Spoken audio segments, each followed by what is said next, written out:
Oke. Sebelumnya apakah sudah terlihat teman-teman di layar PowerPoint-nya? Sudah, Pak. Sudah. Oke. Lihat, Kak.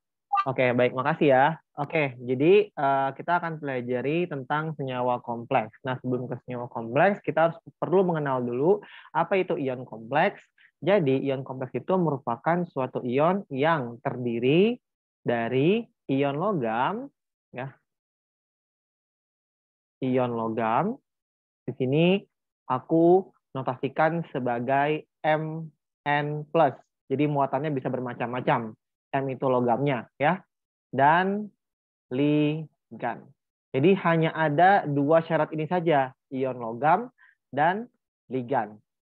Nah, untuk ion logam itu merupakan suatu asam Lewis.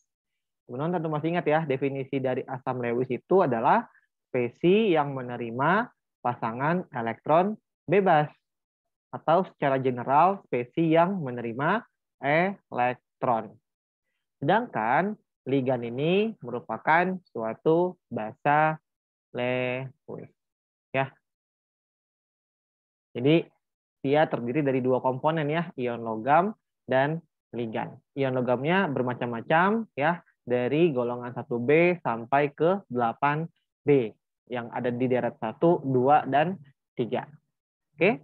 Nah, kemudian untuk ligan itu sendiri itu berdasarkan muatannya.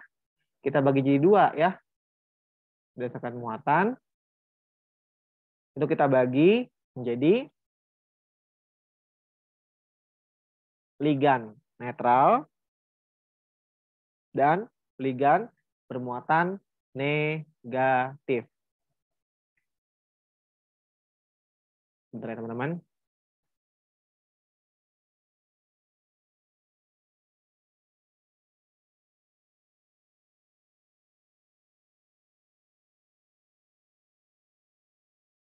Oke, kita lanjut ya. Jadi kita bagi jadi dua, yakni ligan netral dan ligan bermuatan negatif ya. Jadi ini juga bermacam-macam ya. Yang netral juga banyak, yang bermuatan negatif juga ada banyak. Sedangkan berdasarkan jumlah atom donor ya, berdasarkan jumlah atom donor, maka ligan ini diklasifikasikan menjadi monodentat, bidentat, dan polidentat. Nah, monodentat sesuai namanya berarti dia menyumbangkan satu atom donor ya. Menyumbangkan satu atom donor ya. Nah, contohnya seperti apa? Misalkan untuk ligan NH3.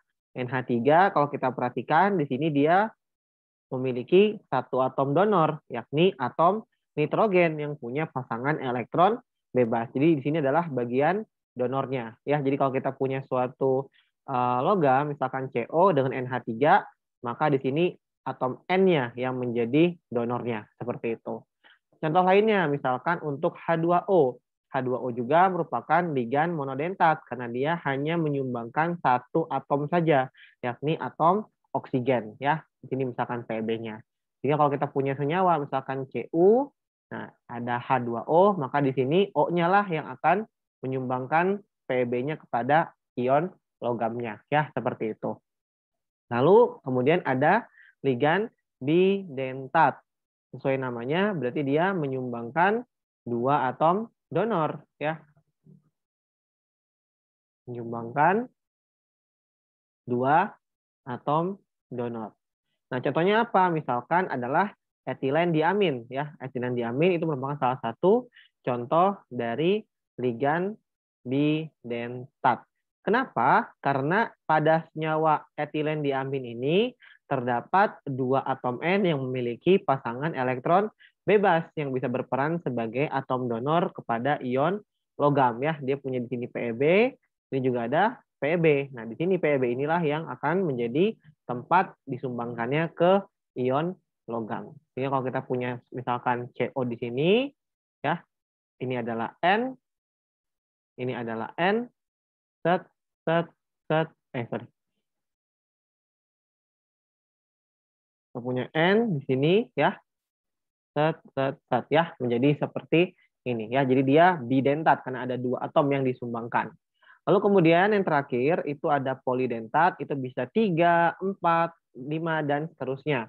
Nah, dia menyumbangkan lebih dari 2 atom donor ya.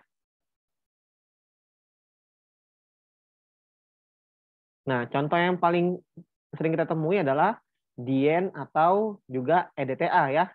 EDTA itu adalah etilen diamin tetraasetat. Dia merupakan ligan heksadentat ya.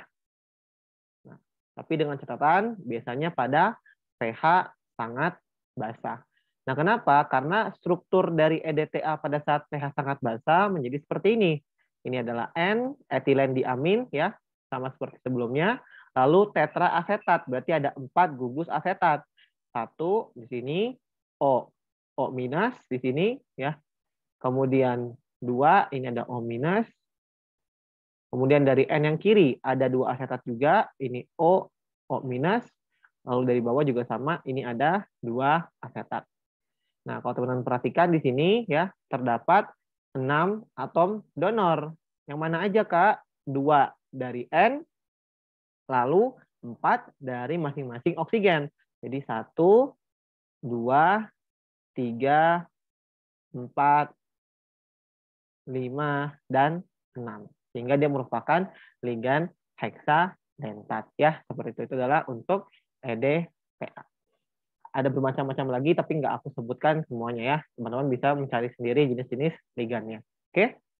Nah, kemudian selanjutnya setelah kita ke tipe ligan, selanjutnya ada yang namanya efek kelat. Nah, apa itu maksudnya?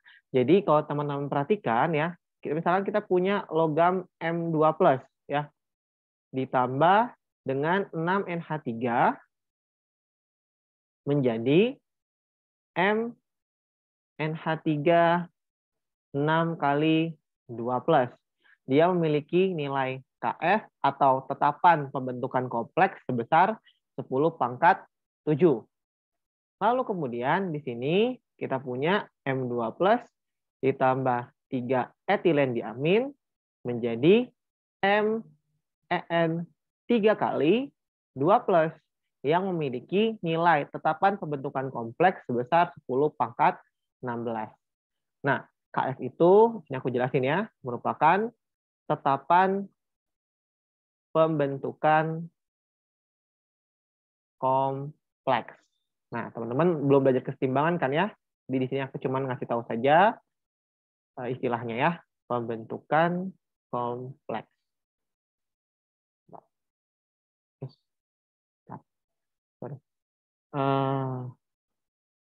Ini kelihatan ya? Ya, pembentukan kompleks.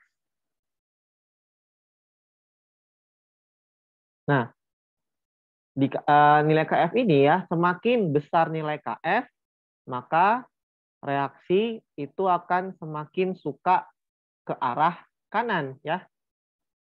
Karena di sini teman-teman lihat panahnya itu bulak-balik, artinya reaksi ke kanan terjadi, ke kiri juga terjadi ya. Kalau KF semakin besar, maka reaksi itu akan semakin suka ke arah kanan. Dengan kata lain, berarti produknya semakin stabil ya. Semakin stabil. Nah, sekarang berarti dari 2 persamaan yang sudah aku tulis ini, kira-kira kalau aku tanya, menurut teman-teman lebih stabil kompleks dengan etilen diamin atau kompleks dengan NH3? Coba ada yang mau jawab nggak berdasarkan yang sudah aku tulis? Mana yang lebih stabil? Oke, etilen diamin. Oke, betul. Sama etilen diamin karena nilai KF-nya lebih besar kan ya. Nah, sekarang berarti kita tulis ya, MEN 3 kali 2+ itu lebih stabil dibandingkan MNH3 6 kali 2+, meskipun bilangan oksidasi logamnya sama ya. MNH3 6 2+. Nah, sekarang kita sudah tahu nih jawabannya. Tinggal kenapa bisa demikian? Nah, sekarang kita bisa lihat dari strukturnya.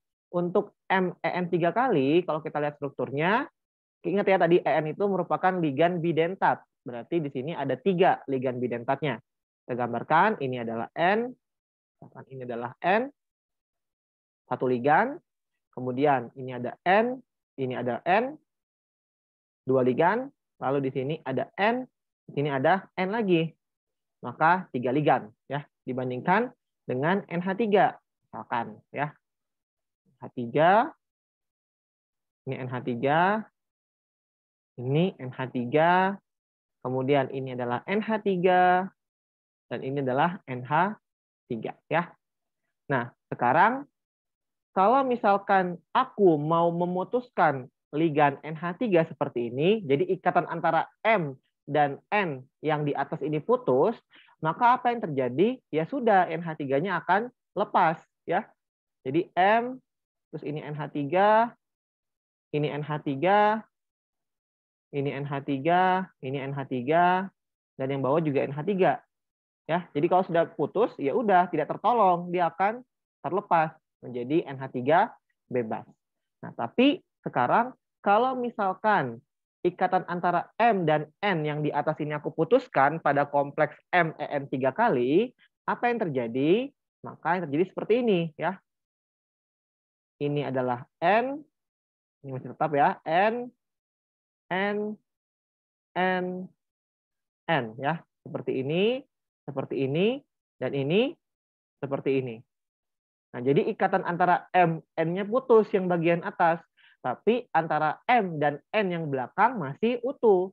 Akibatnya apa? Akibatnya karena dia masih menggantung seperti ini, masih melayang-layang, otomatis PeB pada atom N yang sudah putus, itu masih bisa disumbangkan kembali ke atom logamnya. Ya, sekali lagi, karena dia sisi sebagiannya itu masih berikatan dengan ion logam, maka meskipun Mn yang di atas ini putus, maka atom N ini bisa berikatan kembali dengan ion logam. Akibatnya dia menjadi berpasangan lagi, ya, tidak diabaikan. Nah, seperti ini, ya. Itu yang membuat kompleks MEN3 ini atau kompleks yang memiliki lebih dari satu atom donor menjadi lebih stabil. Nah, ini kita sebut sebagai namanya efek kelat. Jadi efek kelat itu merupakan efek kestabilan senyawa kompleks akibat pembentukan cincin. Jadi kalau teman-teman perhatikan, ini berbentuk seperti cincin ya. Cincin 1, 2, 3, 4, 5. Ya, kalau misalnya aku tuliskan pakai pulpen merah, cincin 1, 2, 3, 4, 5. Ya, ini juga sama. 1, 2, 3, 4, 5. Jadi dia akan stabil karena ada pembentukan cincin. Namanya adalah efek kelat. Semakin banyak cincin yang terbentuk, semakin stabil. Jadi kalau ligan tridentat lebih stabil dibandingkan bidentat. Lalu ligan yang heksadentat itu pasti lebih stabil dibandingkan ligan yang tridentat ya. Seperti itu. Oke, karena semakin tertahan dia dengan ion logam. Oke, itu untuk efek kelat. Sampai di sini apakah ada yang ingin tanyakan dulu teman-teman atau masih kurang jelas? Silakan.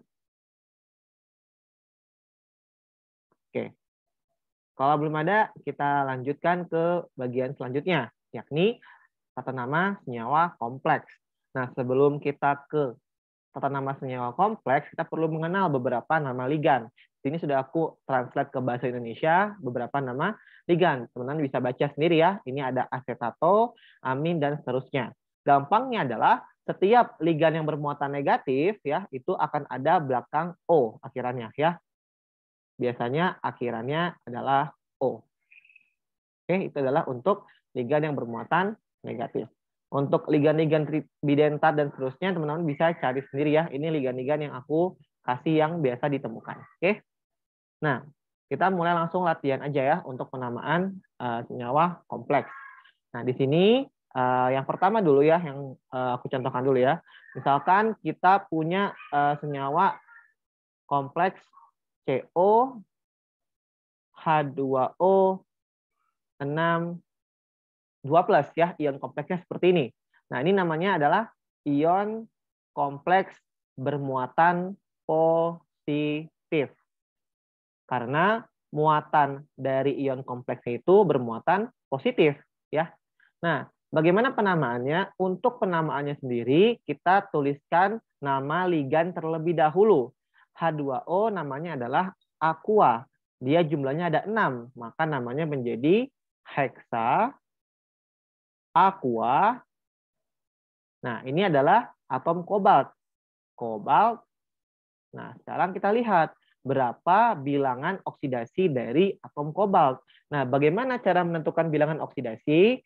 Kita lihat di sini, berarti bilox kobalt ditambah 6 kali muatan H2O itu harus sama dengan plus 2. Nah, kita tahu bahwa H2O itu merupakan ligan netral atau dia tidak bermuatan, ya. Muatannya sama dengan 0. Sehingga kita tuliskan berarti bilox CO ditambah 6 kali 0 sama dengan plus 2. Maka bilox CO itu adalah plus 2. Setelah kita mengetahui bilangan oksidasi dari kobalt, maka kita berikan namanya di sini. Jadi heksa aqua kobalt 2. Ya, itu untuk penamaan ion kompleks di atas. Nah, tapi Kak, gimana kalau misalkan ionnya bermuatan negatif? Nah, kalau bermuatan negatif, contohnya seperti ini. CO, Cn6, 4 minus. Ya. Nah, di sini Cn merupakan ligan siano, ya, Cn minus. Maka namanya adalah heksa-siano. Nah, di sini bilangan oksidasi kobaltnya sama ya. Bilox kobaltnya itu juga plus 2. Silakan teman-teman hitung sendiri ya. Ini plus 2. Nah, kalau misalkan ion kompleksnya bermuatan negatif, maka kita berikan akhiran at pada ion logamnya. Sehingga menjadi heksa-siano-kobaltat 2. Jadi ada akhiran at di belakang sini. Kalau misalkan ion kompleksnya bermuatan negatif. Ya, ini aku tulis ion kompleks bermuatan negatif. Ya. Oke, nah dari sini maka kita aplikasikan ke contoh di slide selanjutnya. Ya, di sini ada NiCN4 2-. Di sini teman-teman akan ketemu bilox Ni-nya adalah plus 2 ya, karena Cn-nya itu minus 1 dikali 4 sama dengan minus 2. Sehingga nama dari NiCN4 2- ini adalah namanya tetra siano nikelat 2 ya, seperti itu ya. Ada akhiran at-nya karena lagi-lagi dia bermuatan negatif kompleksnya. Nah, kemudian sekarang nomor 2. Di sini ada K3COCl6. Nah, aku mau menjelaskan dulu. Di sini ya, kita punya K3COCl6. Nah, atom ataupun unsur yang berada di luar dari huruf kurung ini ya, sekali lagi, ion ataupun molekul yang berada di luar tanda kurung ini itu tidak termasuk ke dalam ligan. Jadi contohnya seperti kalium. Kalium ini bukan ligan, tapi dia merupakan counter kation atau kation pendamping dari si ion kompleksnya. Jadi kalau misalnya aku uraikan K3COCl6 ini, kalau kita larutkan dalam air, dia menjadi 3K+ ditambah COCl6 3-. Sekali lagi, K+ ini merupakan counter cation ya. Nah, sehingga untuk penamaan senyawa K3COCl6 menjadi seperti ini ya. K3COCl6.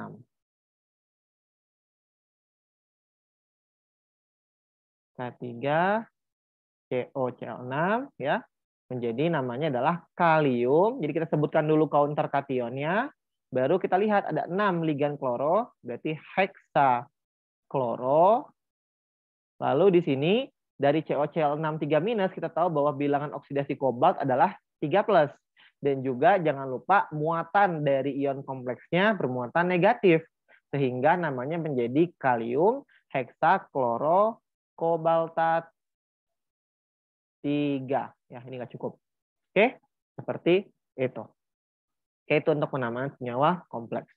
Yang bagian 3 ada yang mau memberikan nama, mungkin langsung. Silakan kalau sudah bisa.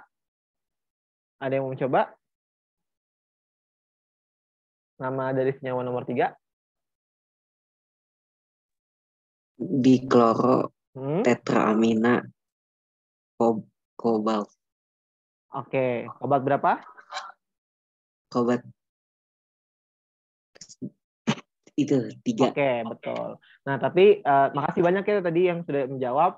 Nah, tapi aku mau koreksi sedikit aja. Tadi kan sebutnya di kloro dulu kan ya. Nah, di sini kan berarti ada 2 ligan, kloro dan amin. Nah, kita urutkan dulu berdasarkan abjadnya ya. Karena amin itu huruf A, kloro itu huruf C, maka yang benar itu adalah tetraamin ya. Dikloro kobalt. Karena dia bermuatan positif kompleksnya atau tidak negatif, maka kita nggak usah tambahkan at belakangnya. Menjadi kobalt 3. Oke, seperti itu. Oke, makasih banyak deh sudah dijawab. Oke, selanjutnya yang bagian nomor 4. Ada yang mau mencoba? Silakan.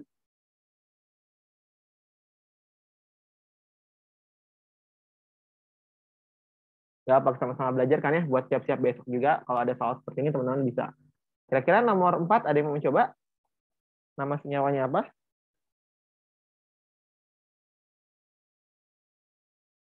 Oke,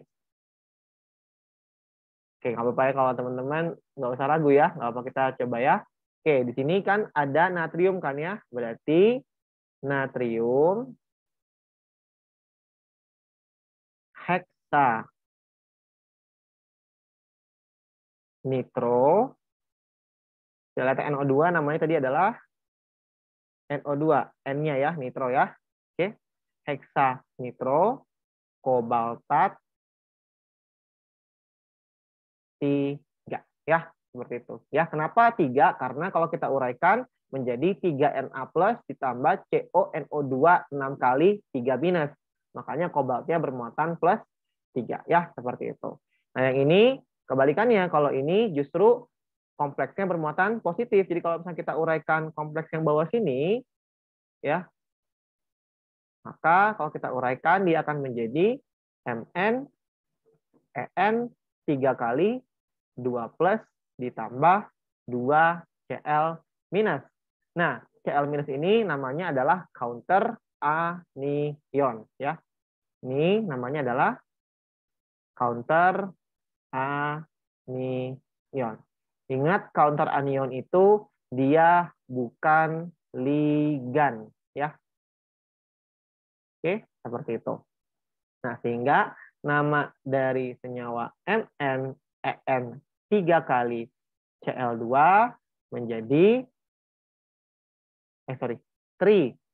Nah, di sini kan karena etilen diamin itu kan ada istilah di ya dalamnya kan ya. Kalau teman-teman perhatikan, En itu kan namanya adalah etilen diamin. Dia sudah menggunakan prefiks di sini. Sehingga kita nggak boleh menggunakan trietilen diamin karena sudah ada mono, di, tri, dan seterusnya. Otomatis kita harus ganti menjadi bis, tris, dan seterusnya ya. Nah, karena ada 3 jumlah etilen diaminnya, maka namanya menjadi tris etilen diamin ya. Jadi nggak boleh trietilen diamin karena sudah ada istilah di sini ya. Namanya adalah tris etilen diamin mangan 2 klorida ya. Karena di sini muatan ion kompleksnya plus 2 dan etilen diamin merupakan ligan netral sehingga bilangan oksidasi mangannya adalah plus 2 seperti itu ya, dan dia bermuatan positif sehingga nggak perlu tambahkan at di belakangnya. Oke, itu untuk tata nama senyawa kompleks. Sampai di sini dulu, apakah ada yang ingin tanyakan teman-teman terkait tata nama senyawa kompleks atau ada yang masih bingung? Aku izin bertanya. Ya, boleh silakan. Kalau misalnya kan kalau di bahasa Inggris tuh kloro tuh pakai C. Jadi misalnya ada kloro sama iodo kan kalau di bahasa Inggris tuh kloro dulu baru iodo. Nah, kalau di Indonesia itu berarti iodo dulu baru kloro atau tetap sama, gimana? kloro dulu baru iodo. Oke, Walaupun contohnya seperti ini ya. kayak Iya, contohnya seperti ini. Misalkan COCl4 I2 3 minus ya. Contohnya seperti ini. Ini nggak kelihatan, aku kurungin aja kali ya biar jelas. Bentar. Misalkan seperti ini. COCl4 I2 ya. Seperti ini. Maka namanya menjadi I2 dua kali ya. Sorry. I dua kali. Bentar. Ya, seperti ini contohnya ya. Nah, maka namanya menjadi tetrakloro di iodo kobaltat 3 ya. Oke, itu untuk penamaan. Jadi kita mengacu pada abjad bahasa Inggris ya, seperti itu. Tapi untuk penamaannya pakai bahasa Indonesia. Oke, karena kloro itu cloro ya, dan iodo itu iodo ya, berarti duluan huruf C dibandingkan huruf I. Oke, itu untuk penamaannya. Oke, ada lagi yang ingin tanyakan? Untuk penamaan senyawa kompleks. Oke, kalau misalkan belum ada, kita lanjut ya ke hubungan antara bilangan koordinasi terhadap struktur senyawa kompleks. Nah, yang pertama itu ada bilangan koordinasi dulu. Itu apa definisinya ya? Bilangan koordinasi itu merupakan seberapa banyak atau jumlah atom yang terikat dengan ion pusat ya. Jumlah atom ligan yang terikat dengan ion pusat ya. Nah, untuk bilangan koordinasi 2, ini aku singkat bilkor aja ya, biar nggak panjang-panjang tulisannya. Untuk bilangan koordinasi 2, itu bentuknya adalah linear ya. Jadi bentuk strukturnya itu adalah linear. Nah, contohnya apa? Misalkan Ag NH3 2+. Nah, ini adalah salah satu contoh senyawa kompleks yang punya bilangan koordinasi 2. Sehingga kalau kita gambarkan jadi seperti ini. NH3, Ag, NH3. Ya, bentuknya menjadi linear. Kemudian, kalau yang bilangan koordinasinya itu 4, yaitu bisa memiliki 2 bentuk. Yang pertama itu tetrahedral. Lalu yang kedua itu adalah segi 4 datar atau kotak ya, sama aja. Atau bahasa Inggrisnya square planar. Nah, untuk tetrahedral bagaimana bentuknya? Contoh ya. Contoh yang tetrahedral. Nah, misalkan kita punya Cu NH3 4 2+. Maka bentuknya menjadi seperti ini. Cu NH3 NH3 NH3 dan NH3. Ini adalah bentuk dari kompleks yang tetrahedral. Lalu kemudian contoh yang segi 4 datar. Segi 4 datar misalkan adalah PT NH3 4 2+. Maka ini bentuknya adalah kotak atau segi 4 datar. Nah, untuk bentuk kotak ini kita ada 2 proyeksi ya, proyeksi ke belakang putus-putus seperti ini dan proyeksi ke depan yang tebal-tebal seperti ini ya. Jadi maknanya itu kalau putus-putus itu di belakang bidang, kalau tebal-tebal itu di depan bidang. Atau dengan kata lain, kalau yang putus-putus itu menjauh dari mata kalian, kalau yang tebal-tebal itu mendekat ke mata kalian ya. Ini menjauh dari mata, yang ini mendekat ya, atau bahasa lainnya ke depan ya, mendekat ke mata ya, seperti itu untuk bilangan koordinasi 4. Lalu kemudian untuk yang bilangan koordinasi 6 itu biasanya hanya punya satu bentuk, yakni oktahedral. Meskipun ada beberapa pengecualian, tapi kita hanya mempelajari saja yang satu bentuk, yakni oktahedral. Di bilangan koordinasi 6 sebagai contoh, misalkan kita punya senyawa Ti H2O 6 2+. Maka bentuknya menjadi seperti ini. Ti ada di atas posisi aksial dan di bawah juga aksial, lalu posisi yang di dalam bidang ya. H2O H2O, kemudian H2O, lalu H2O ya. Ini adalah untuk bentuk kompleks oktahedral ya, seperti itu. Nah, apakah harus ligan monodentat, Kak? Jawabannya enggak, bisa juga ligan yang bidentat. Contohnya misalkan kita punya Mn, dia En 3 kali 2 plus ya. Di sini berarti ada 3 ligan etilen diamin ya. Ini aku kasih batas aja ya biar nggak bingung. Maka bentuknya akan seperti ini. Mn ini terus putus, ini tebal-tebal, ini tebal-tebal, ini ke bawah. Maka ini menjadi N ya. Ini N, ini juga N dan N. Maka bentuknya ini juga menjadi oktahedral ya. Jadi nggak harus ligan yang monodentat. Yang penting dia punya 6 bilangan koordinasi ya, seperti itu. Oke. Nah, setelah kita mempelajari hubungan antara bilangan koordinasi terhadap bentuk senyawa kompleks, sekarang kita akan mempelajari berbagai macam jenis isomer. Nah, yang ada di layar ini merupakan isomer yang perbedaan atom pengikatnya. Maksud dalam artian susunan atomnya berbeda. Yang pertama itu adalah isomer linkage atau isomer pengikatan. Contohnya seperti apa? Misalnya kita punya senyawa kompleks CrCl3 kali, Cn2 kali, NO2, dan CrCl3 kali, Cn2 kali ONO. Dua-duanya sama-sama NO2. Ini NO2, ini juga NO2. Bedanya apa? Untuk kompleks yang sebelah kiri, itu atom N yang mendonorkan PeB-nya. Sedangkan untuk kompleks yang sebelah kanan, itu atom oksigen yang mendonorkan pasangan elektron bebas. Kalau kita gambarkan, ini misalkan namanya kompleks A, ini kompleks B. Kalau kita gambarkan kompleks A seperti berikut jadinya, ya. Misalkan seperti contohnya Cr, Cl, contoh aja ya, Cl,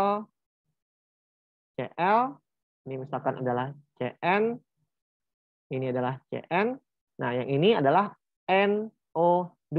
Jadi N-nya yang menyumbangkan PeB-nya, bukan oksigennya. Nah, sedangkan pada kompleks B, ya, yang akan menyumbangkan PeB-nya itu adalah atom oksigennya dalam NO2.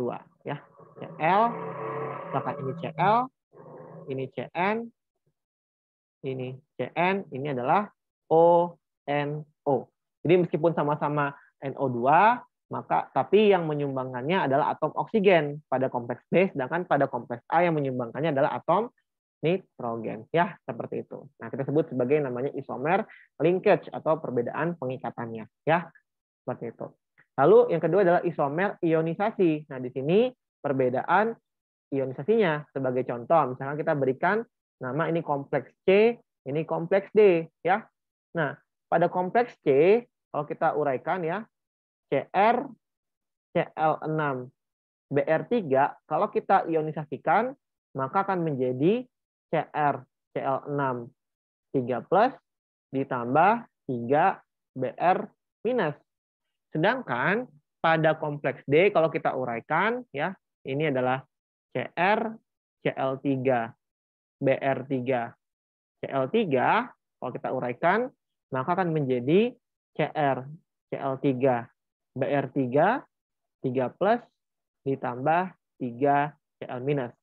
Kalau teman-teman perhatikan, pada kedua kompleks ini terdapat perbedaan counter anion. Pada kompleks C, counter anionnya itu Br minus, sedangkan pada kompleks D, counter anionnya adalah Cl minus, sehingga dia merupakan kompleks yang berbeda. Kemudian yang kedua adalah dari ligannya. Di sini ada 6 ligan Cl minus, ya. Sedangkan pada kompleks D terdapat 3 ligan Cl minus dan 3 ligan Br minus. Sehingga sudah pasti kompleks C dan kompleks D ini adalah kompleks yang berbeda, ya, seperti itu. Sekali lagi, isomer itu merupakan suatu senyawa yang memiliki rumus molekul yang sama akan tetapi memiliki struktur yang berbeda, ya, seperti itu. Lalu yang ketiga ada isomer hidrat atau isomer hidrasi. Nah, di sini teman-teman bisa perhatikan perbedaannya itu letaknya pada jumlah H2O yang menghidrasi ion kompleksnya. Pada kompleks yang E terdapat 3 molekul H2O yang menghidrasi ion kompleksnya. Sedangkan pada kompleks F hanya ada satu molekul H2O yang menghidrasi ion kompleksnya. Dua yang lain itu menggantikan si ligan Cl- ya. Jadi kalau misalnya kita lihat pada kompleks yang ini itu 4 ligan Cl- ditambah 2 ligan H2O ya. Seperti itu. Jadi H2O-nya yang darinya hidrasi menjadi ligan ya. Itu adalah kompleks isomer hidrasi atau isomer hidrat. Kalau yang keempat itu adalah isomer koordinasi. Nah, bedanya apa? Di sini akan ditukar ligan dari ion logamnya. Kalau teman-teman perhatikan di sini yang sebelah kiri kompleks G, ligan Cn- itu berikatan dengan atom ion CO, sedangkan ligan H2O berikatan dengan ion Fe. Tapi misalkan pada kompleks H, ion Cn- berikatan dengan ion Fe, sedangkan ligan H2O berikatan dengan ion CO, sehingga di sini tertukar antara ligan Cn dan ligan H2O-nya ya, seperti itu. Jadi itu namanya adalah isomer koordinasi ya. Jelas bentuk molekulnya beda ya antara COCN6 dan FeCN6. Maksudnya satunya CO, satunya Fe. Itu kan dua hal yang berbeda. Oke. Nah, itu adalah untuk isomer nyawa kompleks. Nah, selanjutnya adalah isomer yang dalam bentuk ruang 3 dimensi yang kita sebut sebagai stereoisomer. Di stereoisomer ini merupakan susunan atom yang berbeda dalam ruang 3 dimensi ya. Dalam ruang 3 dimensi. Lebih tepatnya susunan atau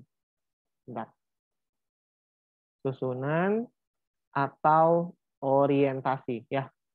Jadi orientasinya yang berbeda dalam ruang 3 dimensi. Nah, sekarang kita akan pelajari dari yang paling sederhana dulu, yakni dari kompleks segi 4 datar. Jadi untuk kompleks linear dan juga kompleks tetrahedral dia tidak memiliki stereoisomer ya. Nah, yang pertama adalah kompleks segi 4 datar. Nah, di sini dia hanya punya satu jenis stereoisomer, yakni isomer geometri. Contohnya seperti berikut. Misalkan kita punya PT, Cl, ini adalah NH3, ini adalah NH3 ya. Nah, di sini kalau teman-teman perhatikan, Cl dan Cl-nya ini berada di sisi yang sama ya, sama-sama di kanan. NH3 juga sama, NH3 dan NH3 berada di sisi yang sama, yakni sisi yang kiri. Kemudian satu lagi, aku bikin seperti ini. Ini Cl, ini NH3, ini NH3. Kalau yang sebelah kanan, kalau teman-teman perhatikan, Cl dan Cl-nya berada di sisi yang berlawanan ya. Sedangkan NH3 juga sama di sisi yang berlawanan. Sehingga kalau misalkan dua ligan ya, kalau ada dua ligan yang berada di sisi yang sama, kita berikan nama cis untuk penamaan stereoisomernya. Sedangkan kalau misalkan dua ligannya itu berseberangan, kita berikan nama trans ya. Jadi ini adalah cis, ini adalah trans. Jadi kalau kita namakan ini cis PT Cl2 NH3 dua kali. Kalau ini misalkan trans PT Cl2 NH3 dua kali ya.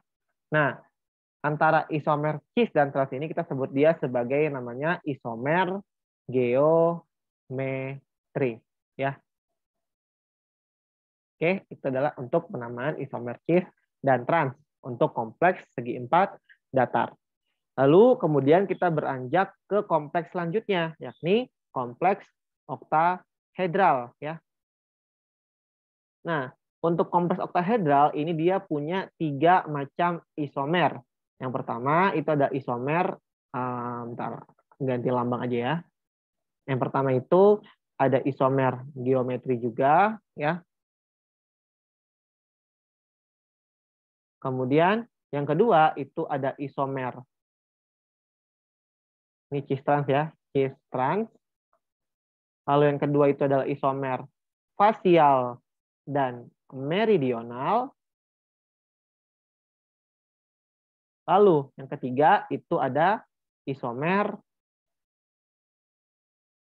bayangan cermin atau bahasa lainnya adalah enantiomer ya. Ini aku singkat aja ya, isomer bayangan cermin atau enantiomer. Ya. Nah, ini ada 3 macam. Nah, yang pertama untuk isomer geometri ya. Isomer geometri. Nah, sama dia hanya ada bentuk cis dan trans. Tapi bagaimana penamaannya? Sebagai contoh, misalkan kita punya kompleks Ti Cl2 H2O 4 kali ya, misalkan seperti ini. Maka bentuknya bisa seperti ini. Ti H2O H2O H2O H2O, ini Cl, ini Cl. Atau bisa juga seperti ini. Ti, ini Cl, ini Cl, ini H2O, ini H2O, ini H2O, ini H2O. Nah, kalau kita lihat untuk yang sebelah kiri, Cl dan Cl-nya ini berada di sisi yang berlawanan, atas dan bawah. Sehingga dia namanya adalah kompleks yang trans. Sedangkan untuk yang sebelah kanan, Cl-Cl-nya ini berada di sisi yang sama. Maka namanya adalah kompleks yang cis. Seperti biasa, keduanya merupakan hubungan isomer geometri. Ya, seperti itu. Oke, itu untuk yang cis dan trans. Nah, apakah cuma seperti ini saja? Jawabannya adalah tidak. Bisa juga seperti ini. Contohnya misalkan kita punya kompleks Mn Cl 2 kali, ya. Kemudian En 2 kali, ya. Jadi ada 2 Cl sama ada 2 etilen diamin. Maka dia bisa seperti ini. Yang pertama Mn, ini Cl, Cl, ini adalah N, ini adalah N, sama ini juga N, ini juga N, ya. Seperti ini dan seperti ini. Lalu bisa juga seperti ini. Mn, ini N, ini N, ini N, ini N, ini Cl, ini juga Cl, ya. Seperti ini dan seperti ini. Nah, kalau yang sebelah kiri, sekali lagi kita lihat bahwa Cl-nya ini berada di sisi yang berseberangan. Artinya Cl dan Cl ini dia posisinya berseberangan terhadap titik senternya. Ya, dalam kasus ini titik senternya itu atau titik tengahnya adalah Mn. Kita lihat Cl-Cl-nya berseberangan, maka namanya adalah trans. Ya. Kemudian untuk yang sebelah kanan, Cl dan Cl-nya ini tidak berseberangan terhadap titik tengah. Karena dia tidak berseberangan terhadap titik tengah, maka kita berikan nama cis. Ya, seperti itu. Jadi bentuk yang seperti ini adalah cis, yang sebelah kiri adalah bentuk yang trans. Ya, seperti itu untuk kompleks oktahedral. Seperti biasa, hubungannya adalah isomer geometri. Ya.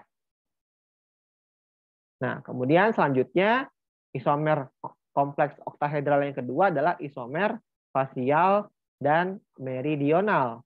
Nah, di sini kalau misalkan cis trans itu butuh 2 ligan yang sama, kalau misalkan isomer fasial dan meridional itu butuh 3 ligan yang sama. Sebagai contoh, misalkan kita punya CO NH3 3 kali, H2O 3 kali. Maka dia akan ada 2 isomer. Seperti ini. Yang pertama, CO, NH3,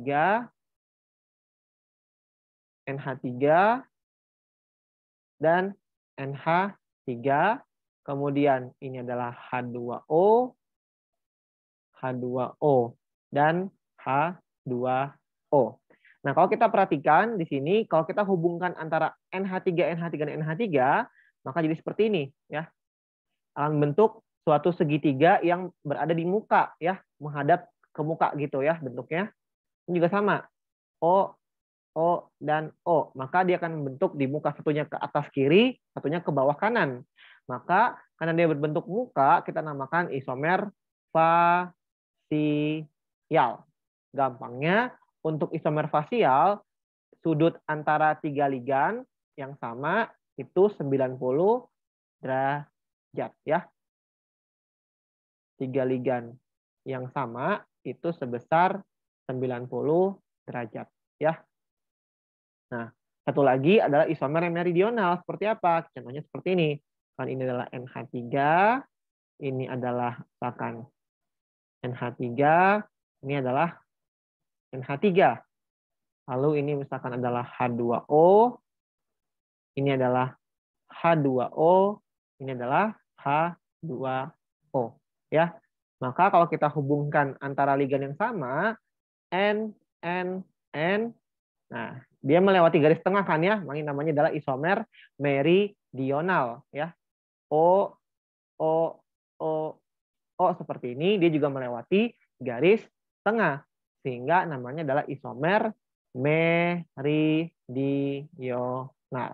Gampangnya, kalau meridional itu ada satu sudut yang 180 derajat. Contohnya NH3 atas dan NH3 bawah. Ini sebesar 180 derajat. Kemudian H2O depan dan H2O belakang juga sama, 180 derajat. Ya, itu untuk isomer fasial dan meridional. Oke.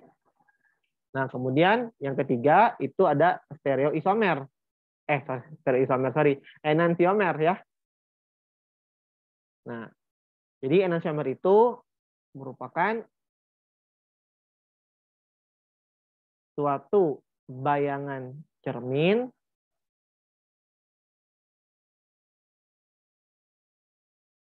yang tidak dapat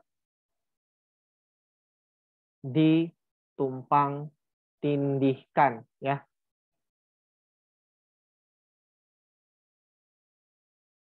Oke. Nah, tidak dapat. Nah, sebagai contoh apa ini? Misalkan kita punya tangan kiri dan tangan kanan. Jadi jempol, telunjuk, tengah, kelingking, manis. Nah, kalau teman-teman cerminkan ya, di cermin, maka teman-teman akan dapatkan bayangannya tangan kanan ya. Seperti ini, seperti ini, seperti ini ya.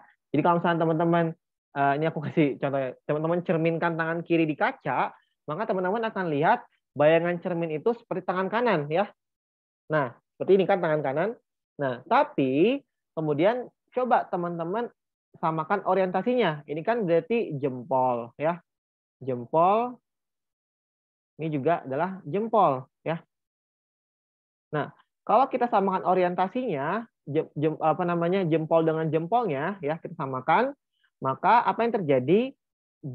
Tangan kiri dan tangan kanannya itu tidak bisa saling bertumpang tindih ya. Kalau kita balik nih, set seperti ini, maka nantinya kelingking ketemu manis, telunjuk ketemu kelingking ya. Jadi kalau misalnya aku tumpang tindihkan, ini tangan kiri, ini tangan kanan ya, maka kan jadi seperti ini.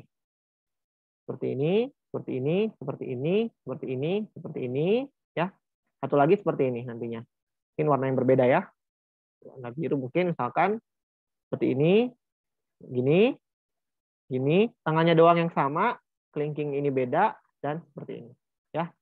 Jadi nanti kelingking ketemu jempol, jempol ketemu kelingking. Sehingga ini kita sebut sebagai namanya tidak dapat ditumpang tindihkan.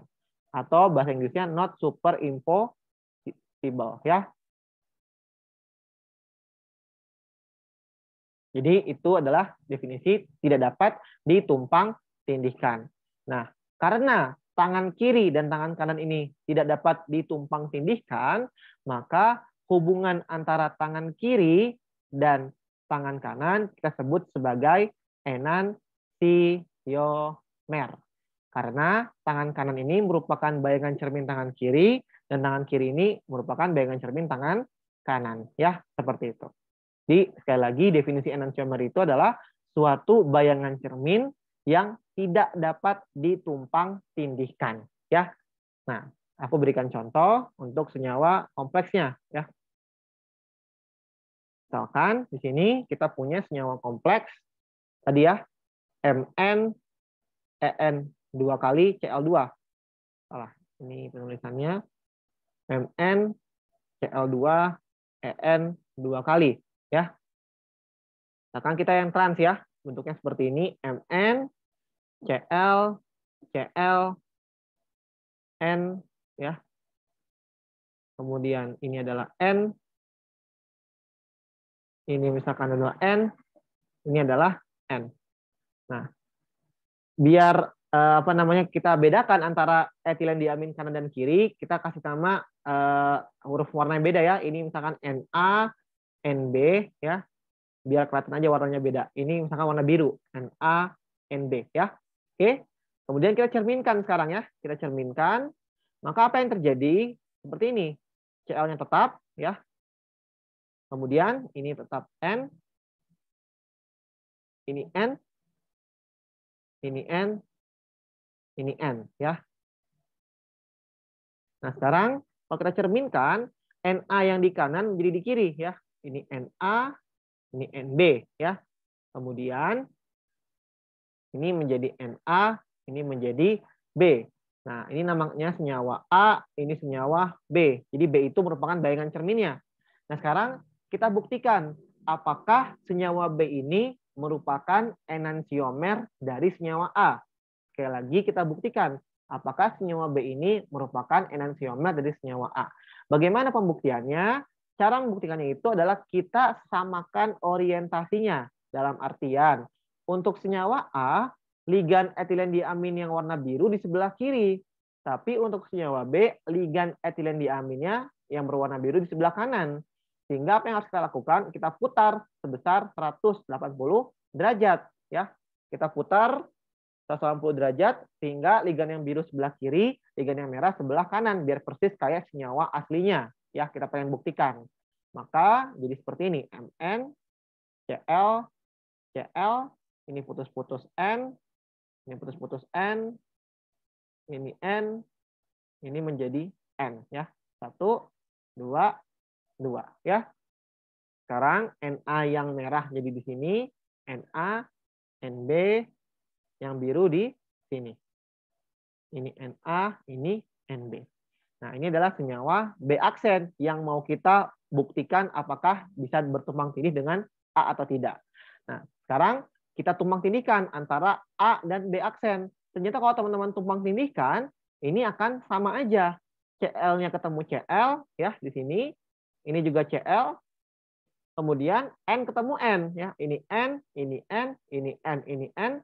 Ini juga sama, N, N, N, N. Jadi kalau misalnya kita buktikan, yang warna merah adalah kompleks yang A, ya, Cl, Cl, ini N,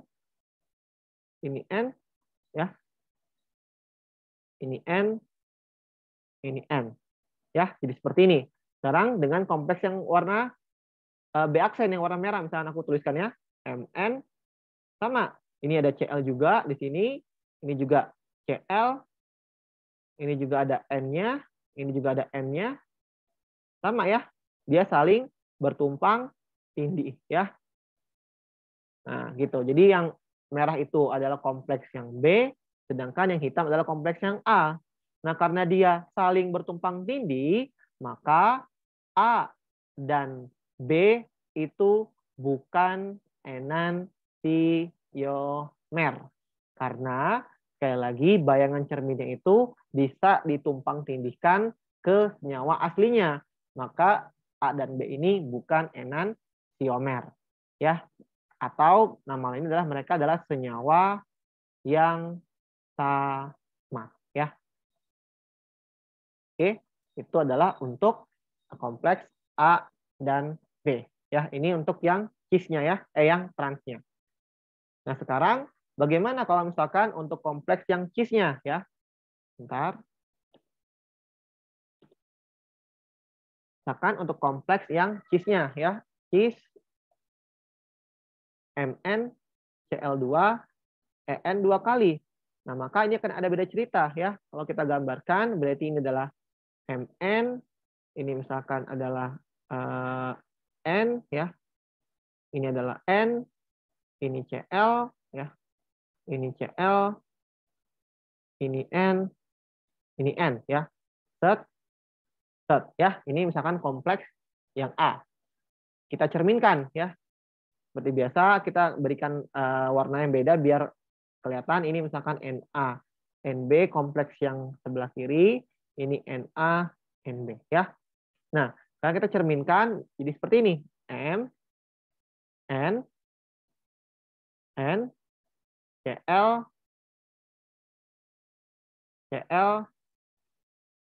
N ya. Ini dengan ini ya. Kemudian ini dengan ini dengan ini. Nah, sekarang maka kita berikan nama. Ini adalah Na, NB, ini adalah Na. Ini Na, ini NB. Nah, ini adalah kompleks B ya. Nah, seperti biasa untuk membuktikan apakah B ini merupakan enantiomer dari A, kita harus putar dulu sebesar 180 derajat ya, biar sama orientasinya. Kita lihat ligan yang merah di kanan sedangkan ini di kiri. Kita samakan ya biar sama-sama di kiri. Maka menjadi seperti ini. Mn, N, ini Cl, ini Cl, ini N, ini N, ini menjadi N. Seperti ini dan seperti ini. Ya. Ini adalah Na, ini NB, ini Na, ini adalah NB ya. Jadinya seperti ini ya, 180 derajat. Sekarang kita pengen buktikan apakah B aksen ini bisa kita tumpang tindihkan nggak dengan si A.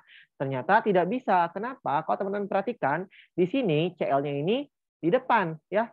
Sedangkan di senyawa B aksen, Cl-nya di belakang. Otomatis antara senyawa A dan B aksen ini tidak bisa bertumpang tindih. Untuk ligan yang sebelah kiri ini aman ya. Ini bisa nih. Cocok. Tapi untuk yang bagian Cl-nya ini tidak saling bertumpang tindih ya. Kalau kita pembuktiannya misalkan seperti ini, Mn ini adalah N, ini adalah Cl, ini Cl, ini adalah N, ini adalah N ya. Kita tindihkan dengan kompleks yang warna merah yang B. Ini misalkan adalah Mn, ini Cl. Nah, ini Cl, ini adalah N, ini jadi N. Nah, ini N, ini N. Oke, jadi kalau kita lihat antara kompleks yang hitam dan merah itu tidak 100% bertumpang tindih ya, atau ada bagian sisi yang tidak saling bertumpang tindih ya di bagian Cl dan N depan sini. Maka kita sebut senyawa A dan B ini adalah enantiomer atau bayangan cerminnya ya, seperti itu. Jadi, kalau kita lihat di sini A dan B tidak saling bertumpang tindih ya. Oke, A itu yang warna hitam, B itu yang berwarna merah ya, seperti itu. Ini adalah A, kemudian ini adalah yang kompleks B ya, seperti itu. Oke, itu untuk apa namanya? Enantiomer. Sampai di sini apakah ada yang ingin tanyakan teman-teman? Atau ada yang masih kurang jelas dari isomer ini? Silakan. Aku mau bertanya. Iya, bagaimana? Waktu dia diorientasikan yang diputar 180 derajat, yang Na sama Cl yang di aksialnya tuh emang nggak berubah orientasi ya? Enggak, karena muternya itu kayak kalian muter botol. Ini kelihatan nggak? Ini kan botol ya. Gini muternya. Gitu. Jadi atas bawahnya tetap. Yang berubah itu bagian sisinya aja, kanan kiri, depan belakang. Kebayang nggak? Iya Kak ya. Ya, gitu ya. Oke Kak, makasih. Oke, sama-sama. Ada lagi yang ingin menanyakan? Nah, saya mau nanya Kak. Iya, gimana? Ini kan tadi tuh kayak setelah diputar gitu, kalau sama bentuk awalnya jadi isomer, enantiomer gitu Kak tadi. Kalau sama bukan enantiomer justru. Jadi kalau beda setelah diputar namanya enantiomer. Iya, betul. Yang back slide boleh Kak? Oke, boleh. Ini kan sama gini kan? Artinya bukan enantiomer. Oke, makasih Kak. Oke, sama-sama. Jadi jangan ketukar ya, hati-hati ya teman-teman ya. Jadi kan definisi enantiomer itu adalah suatu bayangan cermin yang tidak dapat ditumpang-tindihkan. Jadi kalau misalkan dia sama, berarti bukan enantiomer atau senyawa yang sama. Kalau misalkan dia beda, namanya adalah enantiomer. Ya, seperti itu. Oke, ada lagi yang ingin tanyakan? Atau masih kurang jelas? Silakan. Oke, kalau misalnya tidak ada, kita lanjut ya ke ikatan antara ion logam dan ligan atau teori medan ligan ya, CFT, Crystal Field Theory ya. Nah, ini aku singkat aja ya. Jadi inti dari teori medan ligan itu merupakan interaksi bermuatan atau interaksi elektrostatik antara ion logam dan ligan. Nah, apa maksudnya? Jadi kalau dalam ion logam kan teman-teman tahu ya, ion logam itu sebagian besar bermuatan positif. Sehingga dia akan punya dua sisi. Ada muatan positif dari muatannya dan juga ada bagian muatan negatif dari elektron ya. Elektron orbital D. Jangan lupa atom logam itu punya orbital D sehingga elektron itu akan bermuatan negatif ya, seperti itu. Sedangkan ligan karena dia mengandung elektron, maka dia akan bermuatan negatif atau bermuatan parsial negatif ya. Atau parsial negatif. Oke. Nah, sekarang di sini di bawah ada 5 bentuk orbital D, yang paling kiri adalah dx kuadrat min y kuadrat, di mana orbital D-nya itu berada di sumbu X dan sumbu Y. Ya, kemudian yang kedua adalah dz kuadrat, yang sebelah kanannya adalah dxy. Kenapa? Karena orbitalnya itu berada di antara sumbu X dan Y. Kemudian selanjutnya yang di atas adalah dxz karena orbitalnya berada di antara sumbu X dan sumbu Z. Lalu yang terakhir dyz karena berada di antara sumbu Y dan sumbu Z ya. Jadi pertama teman-teman harus mengenal dulu bentuk dari kelima orbital tersebut ya. Nah, kemudian sekarang kita ke bagian teorinya, tolak menolak antara elektron pada ligan dan elektron pada ion pusat. Nah, jadi sekarang teman-teman bayangkan nih, aku punya ion pusat yang bermuatan positif ya. Di sini aku kelilingi dengan ligan ya. Jadi yang putus-putus ini adalah ligan, tapi bentuknya itu bola ya. Nah, ini adalah ligan yang bentuknya itu bola ya.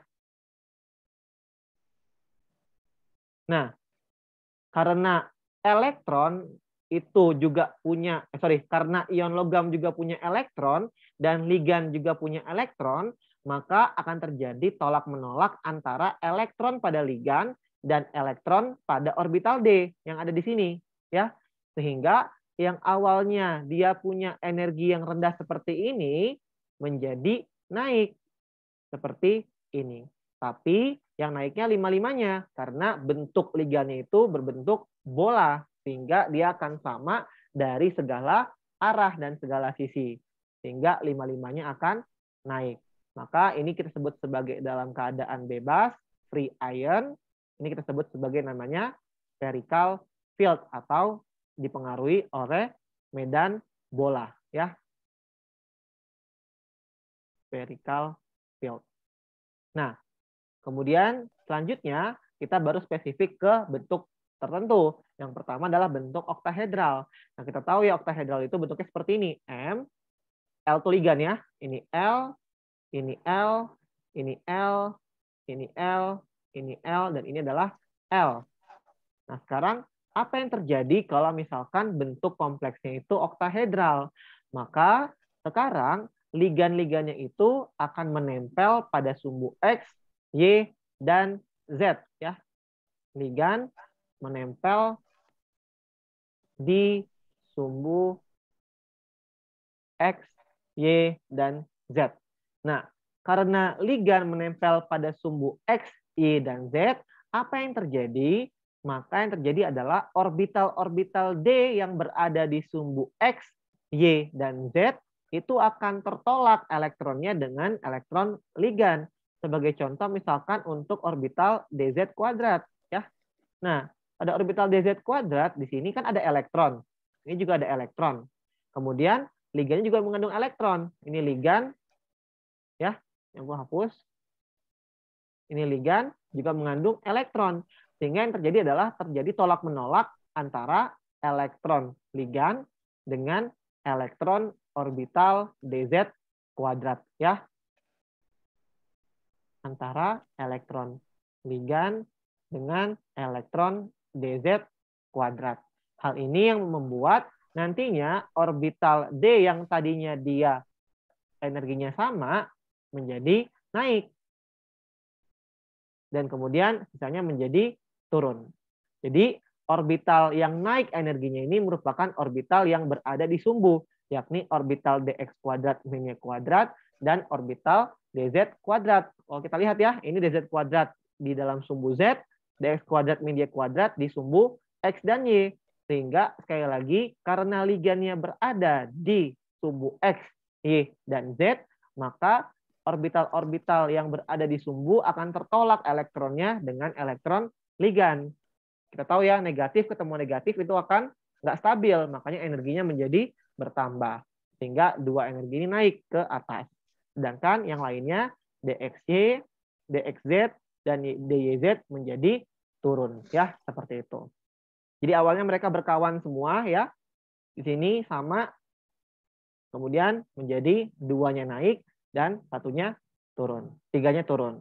Nah, selisih atau jarak energi antara energi yang di bawah dan di atas kita sebut sebagai namanya delta O. Kenapa delta O? Karena pada kompleks oktahedral. Delta O itu namanya adalah energi pembelahan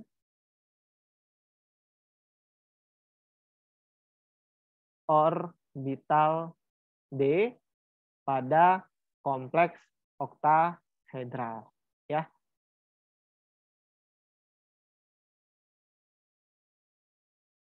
Nah, oke. Nah, gambar diagram yang aku gambar ini namanya adalah diagram pembelahan orbital D, ya. Pembelahan orbital D. Oke. Jadi ini adalah bentuk diagram untuk orbital D pada kompleks oktahedral. Nah, kemudian kalau misalkan pada kompleks tetrahedral, bagaimana ya? Kalau pada kompleks tetrahedral itu kan bentuknya seperti ini ya. L, L, L, dan L. Maka di sini ligan berada di antara sumbu ya. Nah, karena dia berada di antara sumbu, maka orbital-orbital yang berada di antara sumbu itu akan naik energinya. Karena sekali lagi elektron pada orbitalnya itu akan tertolak dengan elektron pada ligan. Sehingga energi dari orbital tersebut akan naik ya. Energinya akan naik. Sehingga bentuk pembelahannya seperti ini ya. Ini 5, ini atasnya 3, ini bawahnya 2 ya. Ini adalah dx kuadrat min y kuadrat, ini dz kuadrat, ini dxy, ini dxz, ini dyz. Nah, karena tadi delta O namanya adalah delta T. Delta T itu adalah energi pembelahan orbital D pada kompleks tetrahedral ya.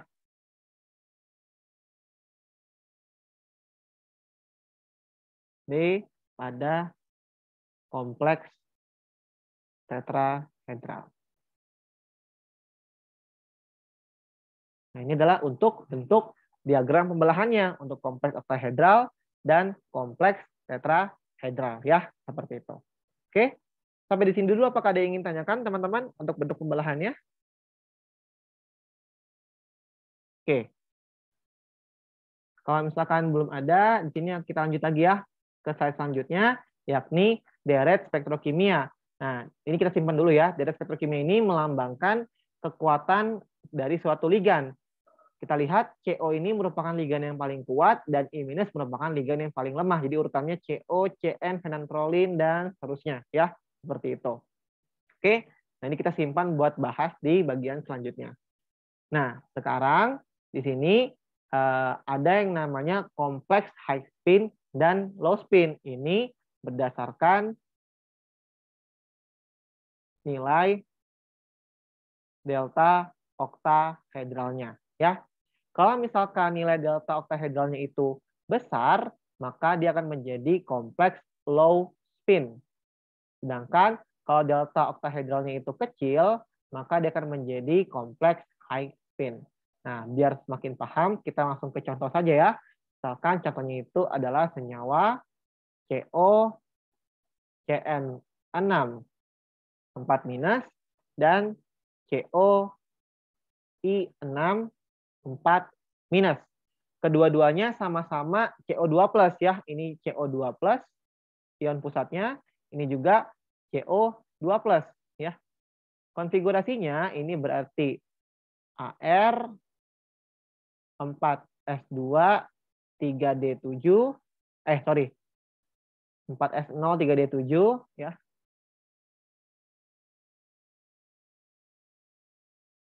Ini juga sama, ini AR 3D7.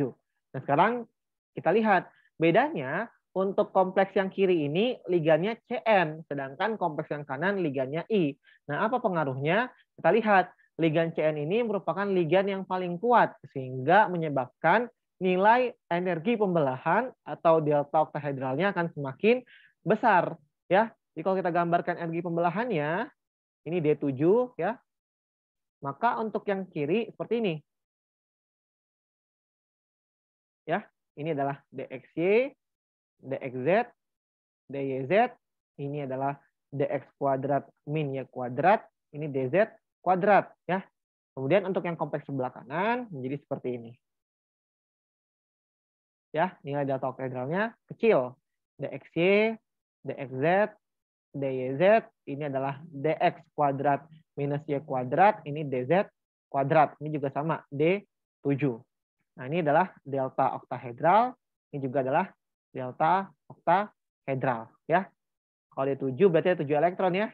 3, 4, 5, 6, 7, 1, 2, 3, 4, 5, 6, 7.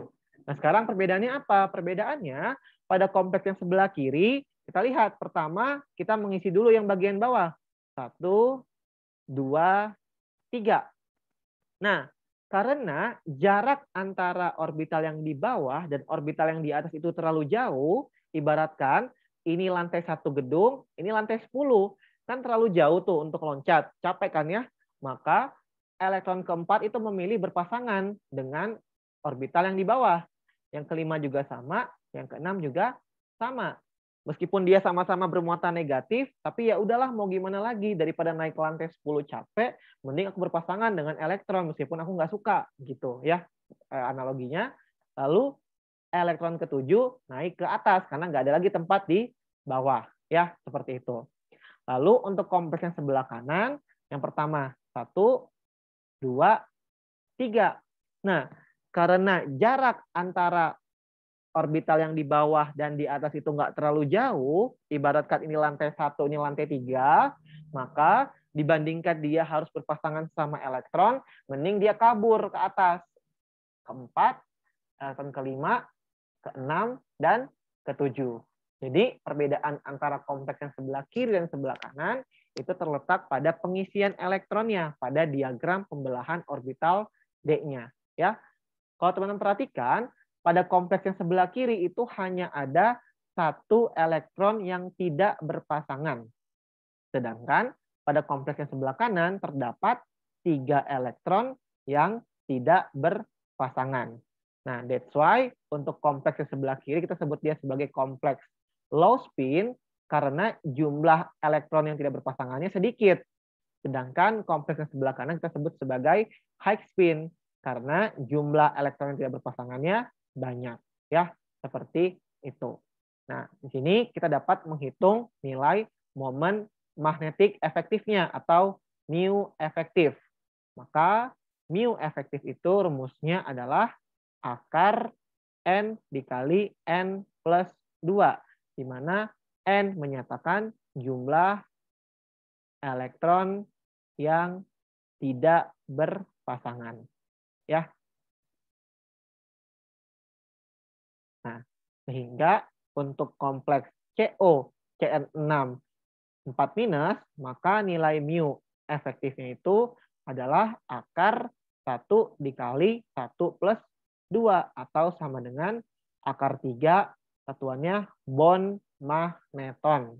Sedangkan untuk kompleks yang sebelah kanan, nilai mu efektifnya itu adalah akar ada 3 elektron yang berpasangan. 3 dikali 3 plus 2. Maka akan sama dengan akar 15 bond magneton. Ya, seperti itu. Itu untuk yang kompleks sebelah kanan. Makanya tadi that's why yang kanan kita sebut sebagai high spin karena dia banyak momen magnetiknya. Sebelah kiri kita sebut low spin karena dia sedikit jumlah momen magnetiknya. Ya, itu perbedaan antara kompleks, high spin, dan low spin berdasarkan nilai energi pembelahannya. Ya, seperti itu. Oke. Nah, sekarang kita baru pelajari apa saja nih yang mempengaruhi nilai energi pembelahan. Terdapat 3 faktor yang mempengaruhi nilai energi pembelahan. Yang pertama, bilangan oksidasi ion pusat. Semakin besar biloks ion pusat, ya, besar biloks ion logam, ya, atau ion pusat,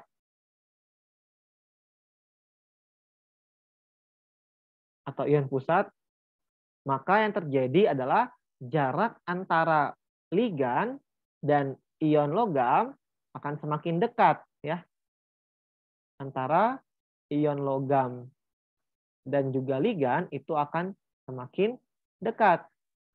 Otomatis karena jaraknya akan semakin dekat, otomatis tolak menolak elektron ligan dan ion logam itu akan semakin besar, ya. Tolak menolak elektron logam dan ligan itu juga akan semakin besar. Sehingga nilai delta oktahedral juga akan semakin besar. Sebagai contoh, misalnya kita punya kompleks COH2O 6 2+ dan COH2O 6 3+. Sama-sama ligan H2O dan ion logam CO, bedanya ini biloks CO-nya 2+, ini CO-nya 3+. Maka dengan sangat yakin kita percaya bahwa nilai delta oktahedral dari kompleks COH2O 6 3+ lebih besar dibandingkan delta oktahedral dari kompleks COH2O 6 2+. Karena muatan CO-nya lebih besar yang di kompleks sebelah kiri. Ya, itu untuk faktor pertama. Faktor kedua adalah kita lihat dari jenis ligan. Nah, ini menyesuaikan tadi deret spektrokimia, ya. Nah, ligan yang kuat, ya, itu akan memiliki delta oktahedral yang besar. Kemudian ligan yang lemah itu akan memiliki nilai delta oktahedral yang kecil. Atau dengan kata lain, semakin kuat ligannya, maka semakin besar nilai delta oktahedralnya, ya, seperti itu. Oke.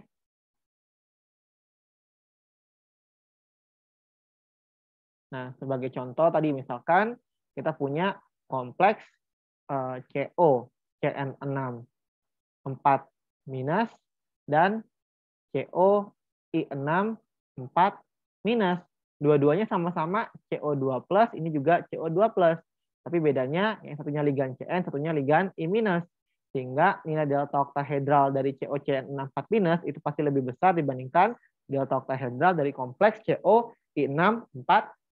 Ya, seperti itu. Oke, itu untuk faktor yang kedua. Lalu faktor yang terakhir adalah letak ion logam dalam deret logam transisi. Jadi untuk ion logam dalam tabel periodik itu ada 3 deret. Ada deret 1, ya, itu periode 5, ya. Silakan bisa dilihat sendiri. Kemudian deret 2 itu adalah periode 6. Kemudian deret 3 itu adalah periode 7, ya. Nah, semakin di bawah posisi ion logamnya dalam tabel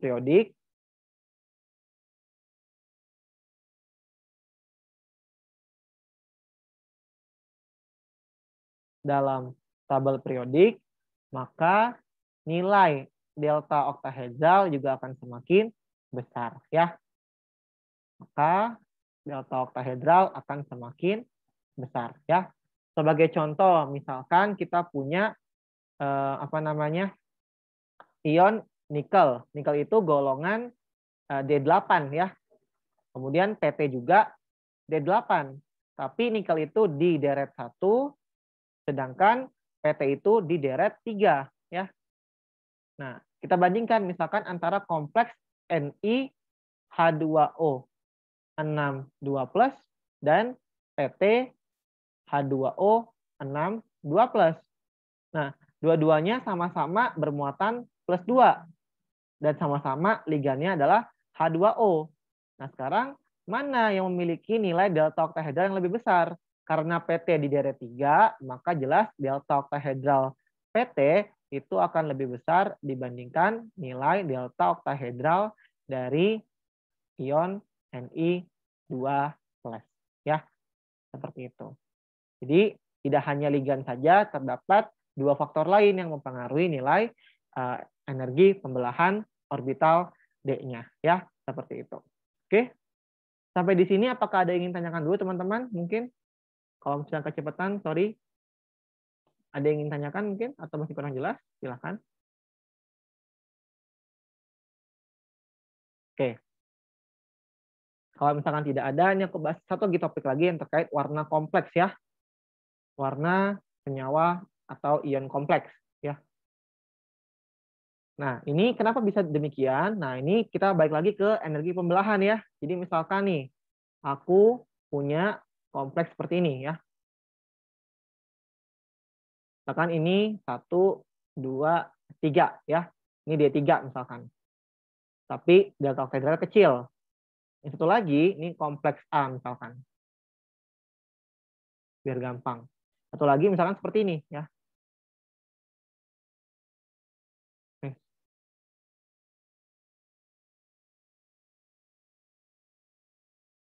Ini dan ini ya. 1, 2, 3. Ini kompleks B.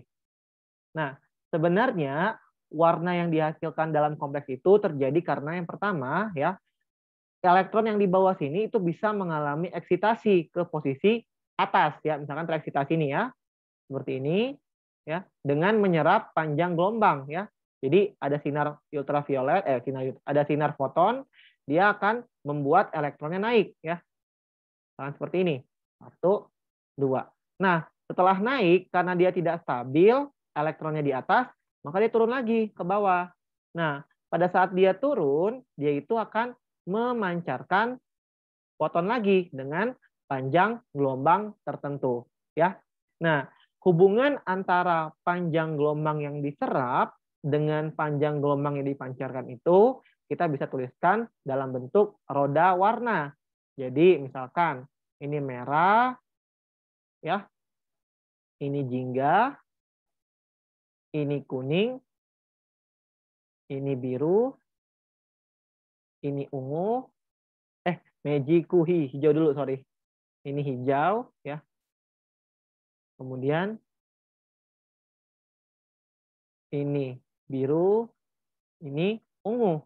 Nah, pasangannya merah sama hijau, biru sama jingga, ungu sama kuning. Artinya, kalau misalkan suatu kompleks menyerap warna hijau, maka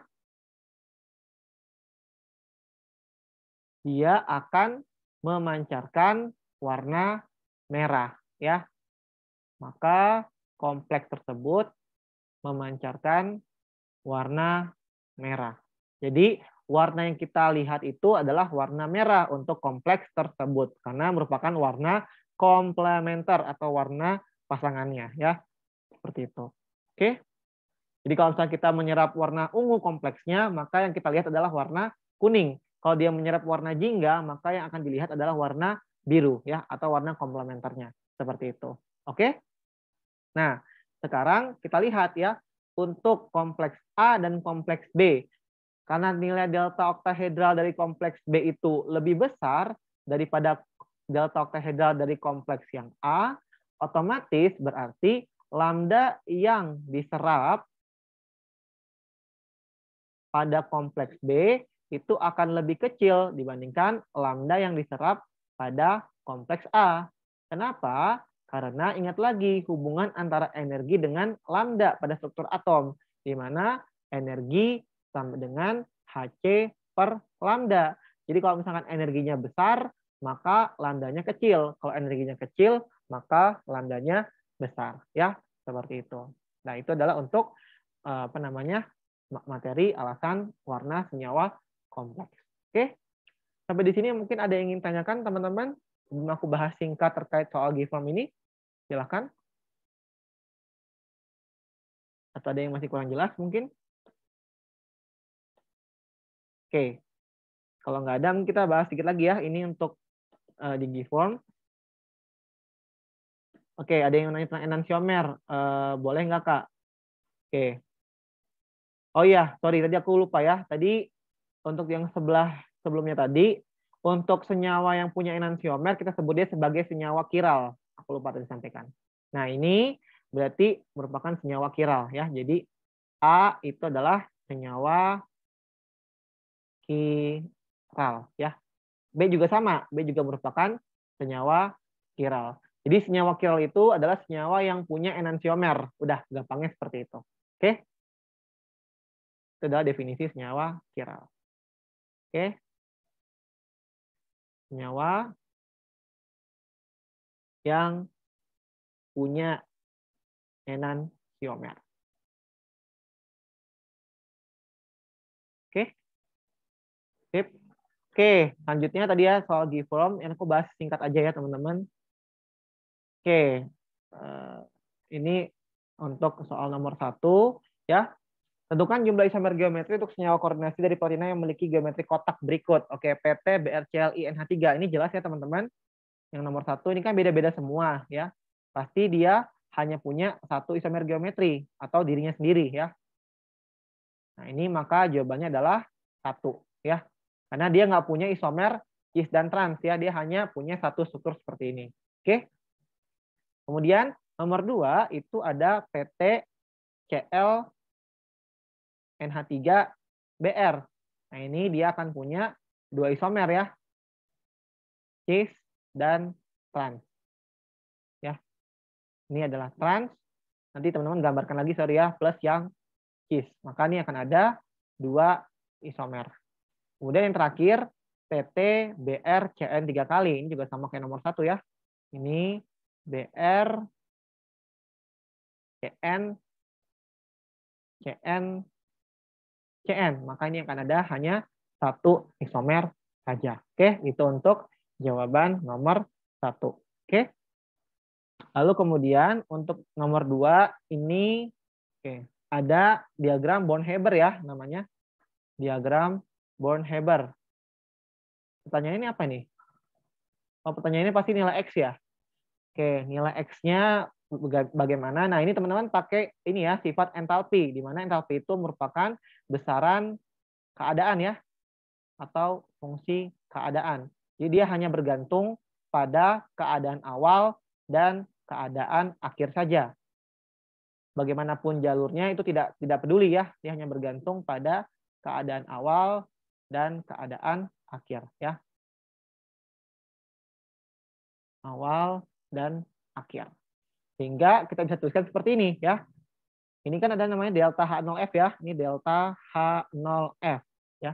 Jadi minus 635 itu akan sama dengan plus 192 ditambah 590 ditambah plus 1050 ditambah plus 250 ditambah X ditambah minus 3512 ya.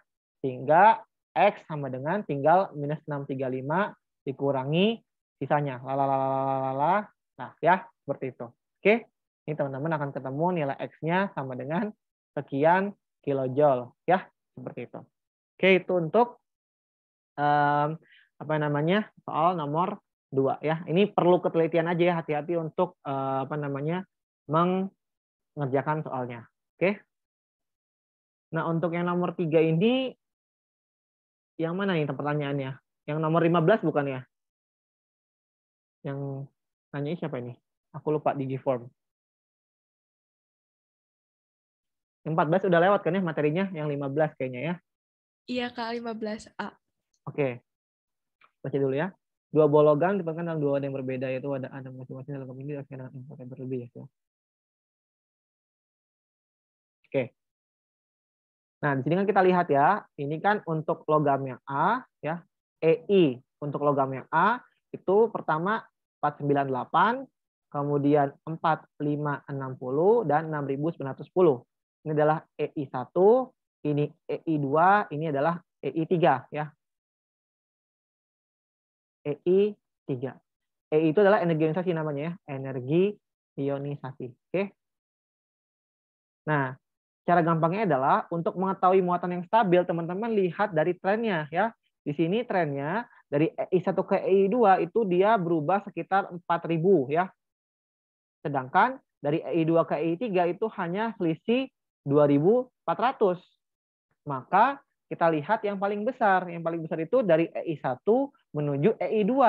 Artinya apa? Artinya logam A ini itu tidak sanggup membentuk muatan plus 2. Karena selisih energi dari EI1 dengan EI2-nya itu sangat besar.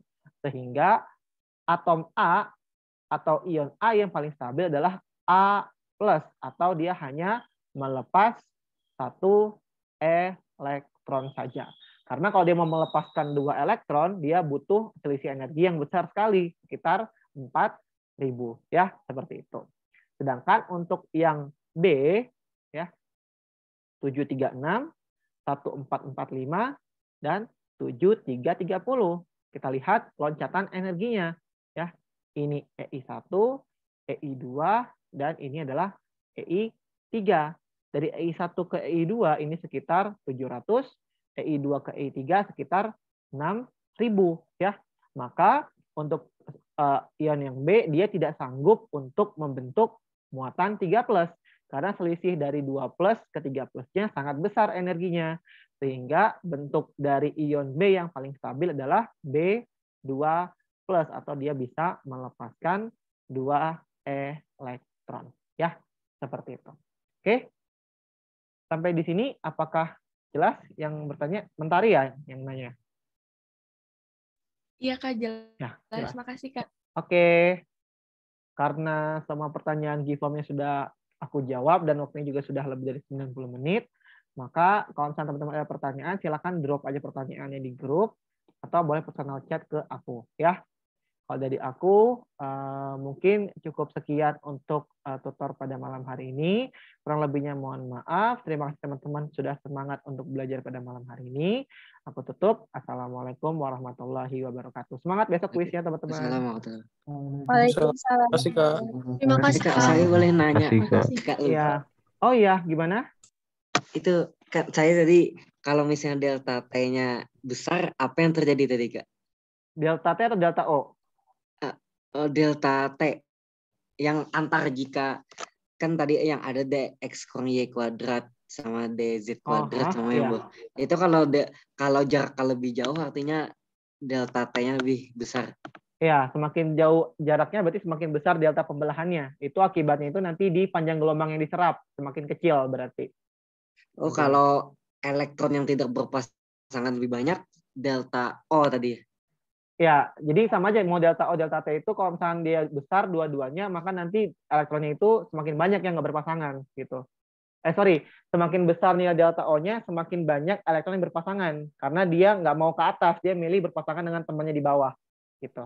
Oh, artinya itu tuh terjadi saat delta T-nya besar juga gitu. Iya, gitu.